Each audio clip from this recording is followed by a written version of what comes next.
Саламатсыздарбы урматтуу теле көрүүчүлөр, биз бүгүн Келечекке жол мониторинг борборунун жетекчиси Турсунбек Акун менен өлкөдөгү абал боюнча баарлашабыз.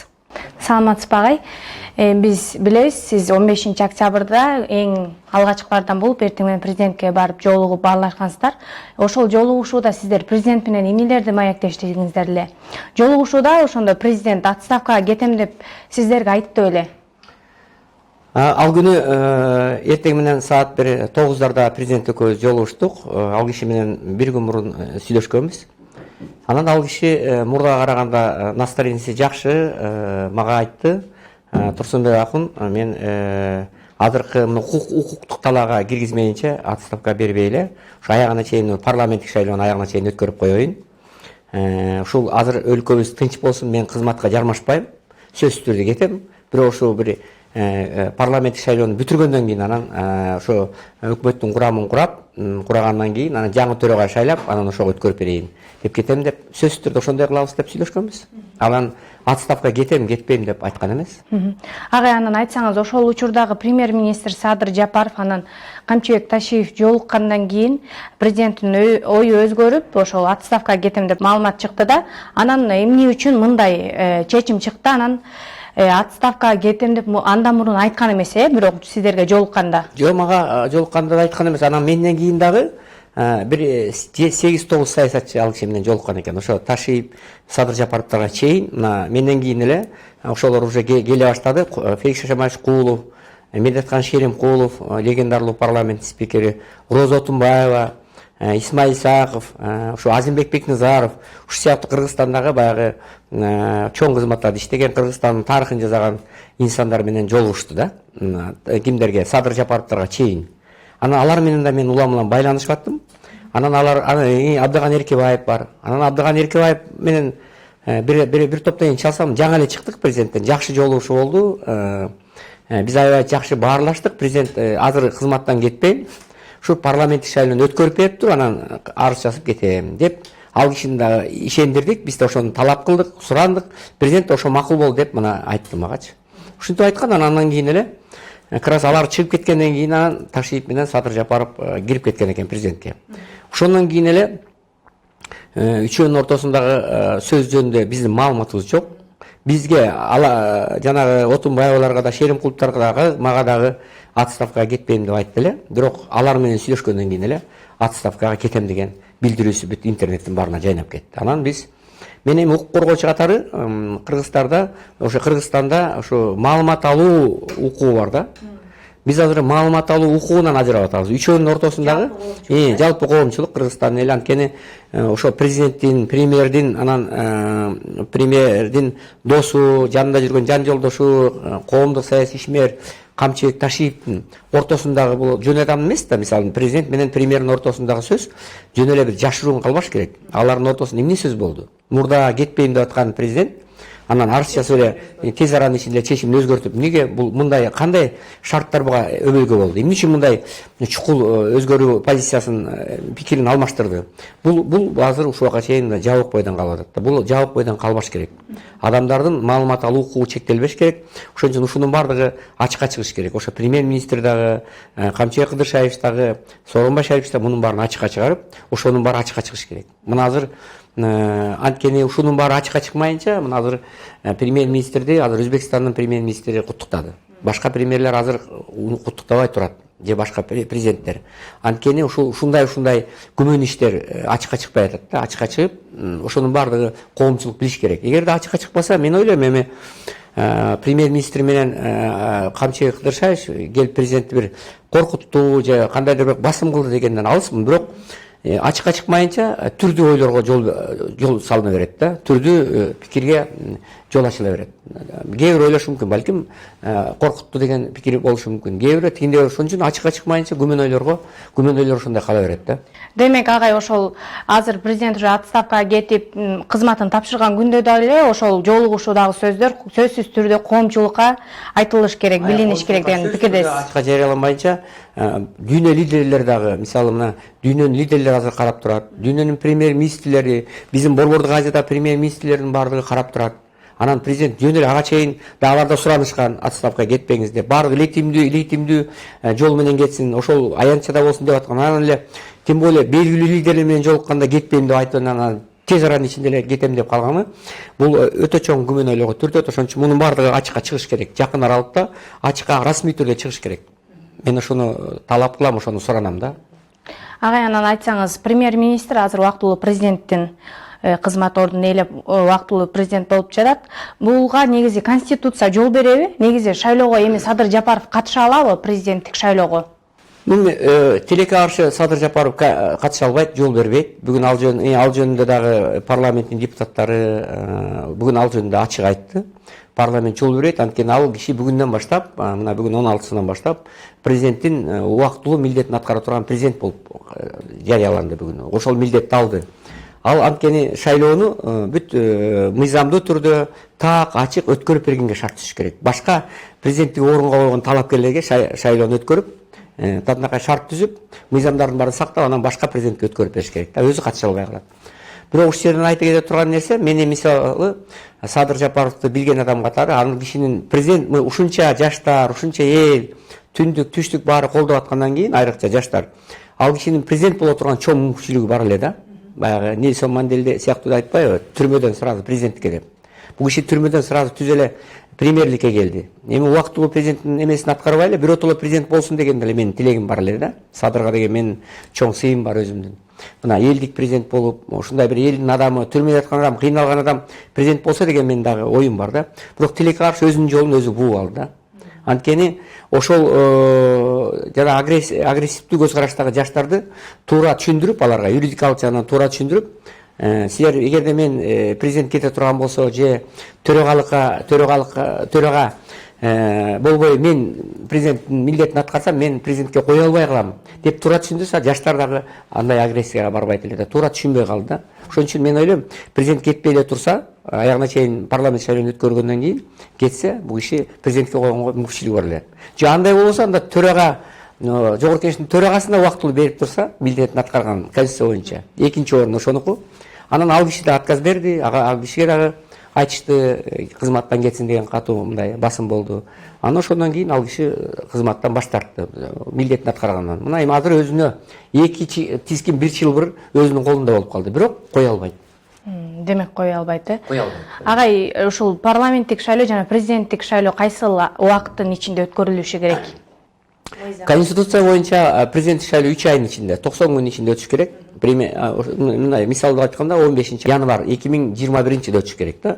Эгер 90 күндө кошсок. Ошондой өтүш керек, конституция боюнча көрсөтүлгөн, закондордо көрсөтүлгөн. Ал эми бул парламент шайлоо, бул жаңы шайлоо эмес, бул кайра шайлоо да. Бул 45 күнүн ичинде өтүш керек да. 45 күнүн ичинде өтүш керек. Ошон үчүн жана Текебаев айтып атпайбы, Өмүрөк Чиркеш, ушу эки шайлоону бир өткөрсө да болот депчи. Эки шайлоону бир өткөргөнгө болбойт. Бул өзү, бул дагы ошо айткан адамдар да өзүнүн жеке кызыкчылыктарын көздөп атышат. Баягы суунун ичинде эле ылайланып калса, балык кармаса болот да. Ылайланган жерден көп балыкты кармабаса болот. Өзүлөрүнүн кызыкчылыгы үчүн көп иштерди жасабалса болот да. Ошон үчүн парламенттик шайлоо менен президент шайлоону аралаштырбаш керек. Анткени парламенттик шайлоодо парламенттин депутаттарын шайлайбыз. Президент шайлоодо президентти бир эле адамды шайлайбыз. Тиги жерде 120 адамды шайлайбыз. Анан бир адам менен 120 адамды аралаштырган шайлоосун. Бул мындайча айтканда мындай винегрет сыяктуу аралашма болот да. Президентти шайлап атабызбы, парламентти шайлап атабызбы?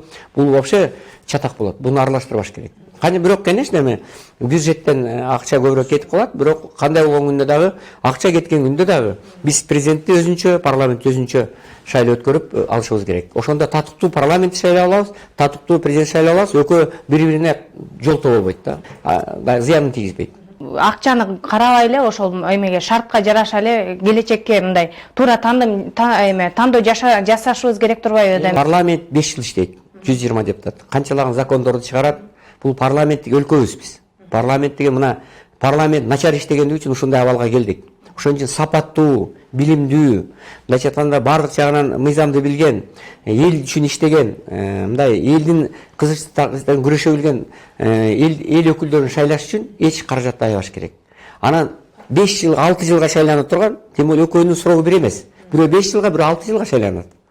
Бул да чоң роль. Анан эми мамлекет башчысы, символ государства, мамлекеттүүлүктүн символу болгон президентти шайлаш бул өтө ыйык мындай миссия да, аябай чоң. Ошон үчүн буга дагы каражатты аябай эле татынакай биздин талапкер уулдарыбыз, кыздарыбыз көрсөтүлүп, ошол аябай ортосунда дагы катуу агитация пропаганда болуп, мындай ошонун баардыгы айтылып, өмүр баяндары, программалар ачык даярданып, элдин президентти шайлоо болгон эрки, мүмкүнчүлүгү, укугу толугу менен ишке ашыш керек да. Ошон үчүн анан ошондон кийин президент шайлап алабыз. Ошондо эми канчалык кеткен каражаттар булар акталат да. Эч ким илегитимдүү эмес, же начар өттү, же баягы сатуу болду, подкуп болду деп айта албайт. Эгерде таза өтсө. Анан шайланган президентибизди бүт дүйнө тааныйт. Эгерде президент шайлоо менен парламент шайлоо аралашып калса, анда дагы дүйнөдө дагы чоң сөз болот да. Кеп кетет. Кыска убакыттын ичинде шашып, Шашып кеткен болобуз. Агай, анан айтсаңыз 5-октябрдагы болгон окуя парламенттик шайлоодон кийинки бул революция деп айтабызбы же төңкөрүш деп айтабызбы?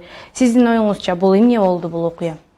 Мен өзүңөр билесиңер, мына мисалы 90-жылы 24-октябрда болгон мисалы ошо бизде болгон окуя бул түстүү революция деп аталат. 1990-жылы болгон. Ал кезде дагы ошол мурдагы президент кетип, анын ордуна башка президент келген. Мисалы Масалиев кетип, анын ордуна Акаев келген да. Бирок ал жерде тополоң болгон эмес, парламентте ошондой бир революция болгон. Андан кийин 2005-жылы бул Жоо Казын революциясы деп атасак болот да. Бул март окуясында, 24-мартта. Анан 7-8 апрелде 2010-жылы бул дагы апрель революциясы деп айтабыз да. Эми муну бул жерде бул революция болоюн деген бир нерсе жок. Же болбосо төңкөрүш болду деп айта албайбыз. Бирок баягы бийлик алмашуу болду да. Мындай тынчтык жол менен бийлик алмашуу болду. Муну толкун, элдин толкуну. Ыплас шайлоого, таза эмес шайлоого карата элдин баягы нааразылык акциясы чыкты да, эл бир эле нерсени талап кылды. Бул шайлоонун гана шайлоону жокко чыгаруу. Ыплас таза эмес шайлоону жокко чыгаруу деген гана талап менен чыккан. Алар президент кетсин, же тиги премьерди шайлайлы деген ой жок болчу.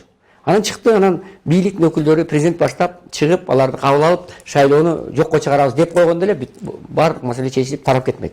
Ошого барбай койду. Биз дагы сунуш бердик, мен да айттырдым, башкалар да айттырды.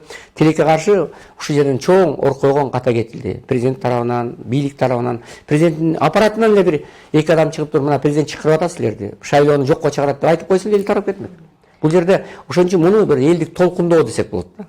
Революция деп айта албайбыз, төңкөрүш деп айтылат, элдин толкуну. Мындай толкуну, мындай өзү эле мына кадимкидей чыгып эле нааразы болгон адамдар жүрөгү ооруп, мындай ыплас шайлоого чыккан толкун, элдин толкуну десек болот да. Сиз укук коргоочу катары айтсаңыз, ушул элдик толкунда жарандардын аракетине, иш-аракетине баа берсеңиз. Мен ойлойм, жарандардын мен укук коргоочу катары жарандар эмне? Анткени жарандарыбыз канчалаган жылдар бою мына биз укук, адамдардын укугу тебеленип келатат да, карапайым адамдардын укугу тебеленип келатат. Мына канчалаган миңдеген адамдарыбыздын бар, 500 миң дейт, миллионго чукул дейт. Россияда, Казакстанда, дүйнөнүн бардык өлкөлөрүнө мигранттарыбыз кетип калган. Алар эмнеге кетти? Өлкөдө же завод иштебейт, же фабрика иштебейт, же бир ишканалардын баары иштебейт. Мына тополоң дайыма болот бизде. Ошон үчүн жумуш жок, айлык аз, ошон үчүн кетип калган. Эгерде биздин жетекчилер 20 жыл, 30 жылдан бери мына азыр ушул жакшы эл үчүн шарт түзүп койгондо, иш орду болгондо, кызмат орду болгондо, заводдор, фабрикалар курулганда, ушунун баардыгы курулганда биздин өзүбүздө иштемек туура. Ошон үчүн өлкөбүздө элдер баягы бир эле 60-70дей бир жетекчилер бар, саясий мэрлер бар. Ошолор эле улам бири кетет, бири келет. Ушинтип эле келатат. Ошо адамдардын башын айлантып бүттү, жеп ичти, хан сарайлардын баарын салды, магазиндердин баарын салды, базарлардын баарын салды, машинелердин баарын алды. Өзлөрү гана жыргап жүрүшөт да. Карапайым адамдардын шарт түзүүнү ойлогон жок. Канча келген кредит инвестициянын баардыгын мына хан сарайлардын баарын салып алып, ушундай абалда кыргыз элин болсо итке минген абалга отургузуп койду. Мына ошондуктан элдер мындай толкуп чыккан баягы жаш балдардын ою жок, таптаза балдар. Эң негизи өлкөдө бир жаңыруу болбой, бийликке деген ишеним нолго түшүп кетти. Анткени баягы улам эле алмашкан бийлик аткарат, убадасын аткарбайт. Ушинтип анан жаш бал чыкты. Бирок тилекке каршы жаш балдар чыгып жанагы ак үйдү талкалап койгону, жанагындай өрттөбүйгени, же болбосо жанагы гендерди басып алып, же болбосо тиги жанагы магазиндерди ташыргытып, бири-бирин эметип, ушун менен ушундай ишке барган туура эмес деп ойлойм да. Туура эмес деп ойлойм. Бирок кандайдыр бир деңгээлде баягы мародерствого, мурда мародерствого ошого жол берилбегени жакшы болду. Бирок кандай болгондо да агрессияга барып койгону бул эме эмес да, мен туура эмес деп ойлойм. Баягы укуктук талаптан биз чыгып кеттик. Бирок алардын чыкканын мен күнөөлөй албайм, потому что алар жүрөгүнөн чыгышты. Акыйкат, калыстык, чындык. Анткени канчадан бери ушул бир эле бир 60-70 саясатчылар аларды алдап келет, көздөрүнө чөп салып келатат да. Алардын мүдөөсүн аткарбай, алдап, улам эметип келет. Айрыкча мына акыркы эле тиги шайлоодо тиги премьерди шайлаганга, ошол эле Садыр Жапаровду шайлаганда, ошону эле чогулуп албай 3 жолу шайлады. Мына чогулуп албай, кворумду эмете албай шайлады да. Ошон үчүн мен ойлойм, бул өтө чоң. Анан айрыкча жаштардын мына эң чоң кемчилиги, эң чоң чыккандардын эң чоң кемчилиги, айрыкча Атамбаевдин тарапташтарынын кемчилиги, түрмөдө 18 жыл кесилген, түрмөгө 11 жыл кесилген, 20 жыл кесилген, 270 миллион доллардан ашуун акчаны жеген, тесисте канча элдер тоңуп калды мисалы. Канчалаган коррупцияга жол берген адамдар камалып алса, киши өлтүргөн адамдар камалса, ошолорду чыгарып салышты. Бешине алысына караган түнү Атамбаев башта бардыгын түрмөдөн чыгарышты. Бул аябагандай чоң күнөө да. Андай болсондо башка канча миңдер адамдар түрмөдө турат. Алардын баарынан да чыгарыш керек андай болсо. Анда бизде ошо мыйзамдуулук жок. Анда соттун баарын жоготушубуз керек анда. Анда соттун чечиминин кереги эмне анда? Анда кылмыштуулуктун баарын кылмышкердин баарын чыгарыш керек, эгер андай болсо. Ошон үчүн бул аябай чоң, бул азыр толкундоонун бир чоң мыйзамсыздыгы ушул болду. Мына бирок жакшы болду. Бир 5-6 күндөн кийин кайра көбү камалды.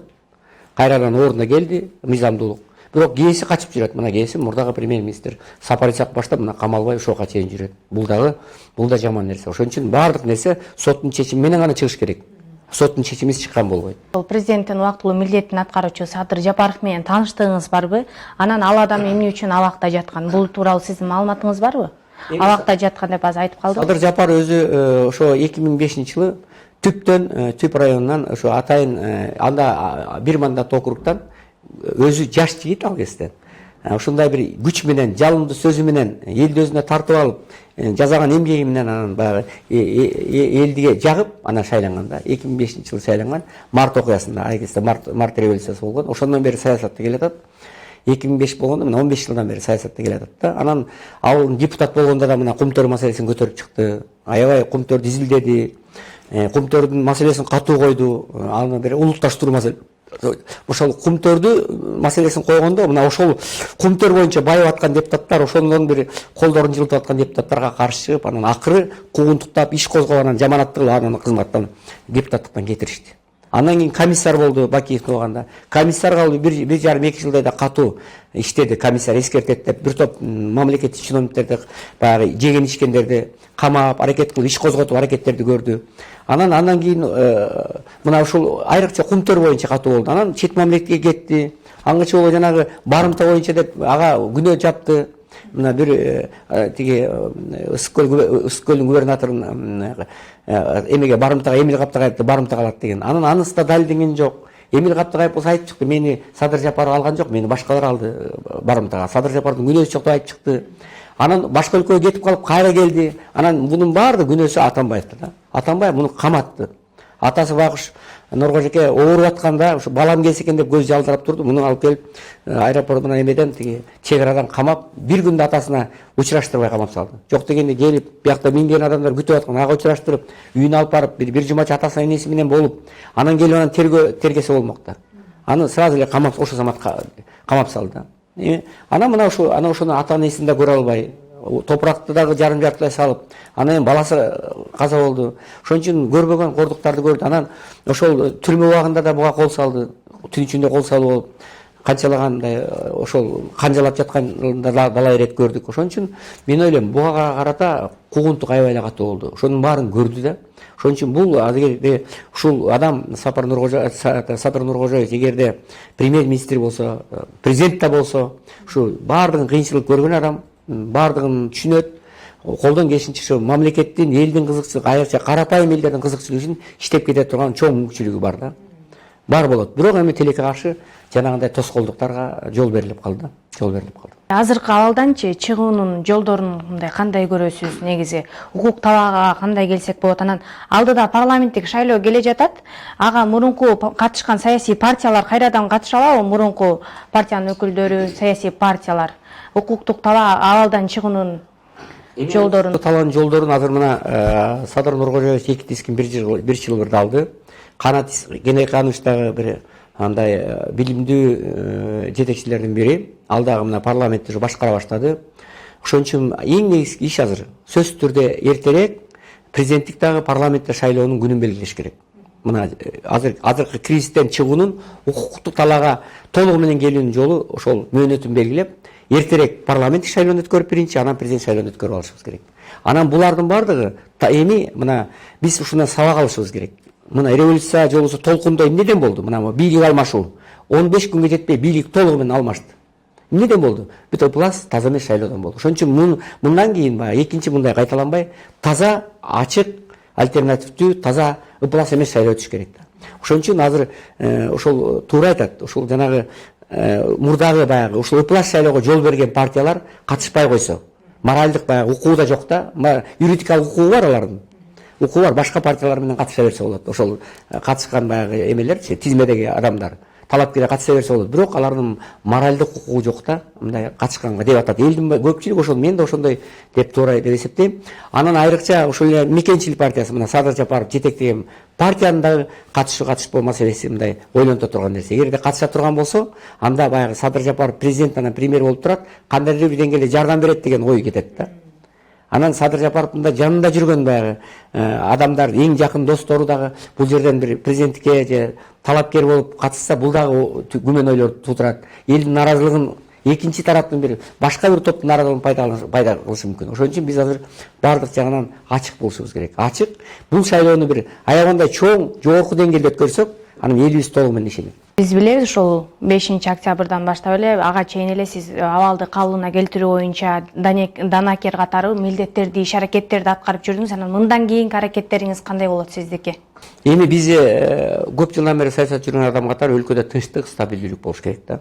Бийлик менен баягы коомчулуктун ортосуна бир данакер болуп, элдин карапайым элдин үнү бийликке жетиш керек, бийликтин үнү элге жетиш керек. Ушундай милдетти аткарып атабыз. Колдон келишинче мына укук талаага кириш үчүн колдон келген аракеттин баарын көрдүк. Оргкомитет түздүк, азыркы абалды жөнгө салуу боюнча. Ошол иштеп атабыз. Мына президентке жолугуп, коомчулукка жолугуп, премьер-министрге жолугалы деген оюбуз бар. Кыскасы, мындан кийин ушундайга жол бербеш үчүн алдын алган чараларды көрөлү деген оюбуз бар. Мен ойлойм, бул данакерлик милдет, бул жакшы милдет да. Элдик дипломатияны биз ушундайда колдонушубуз керек. Рахмат агай, маегиңизге. Рахмат.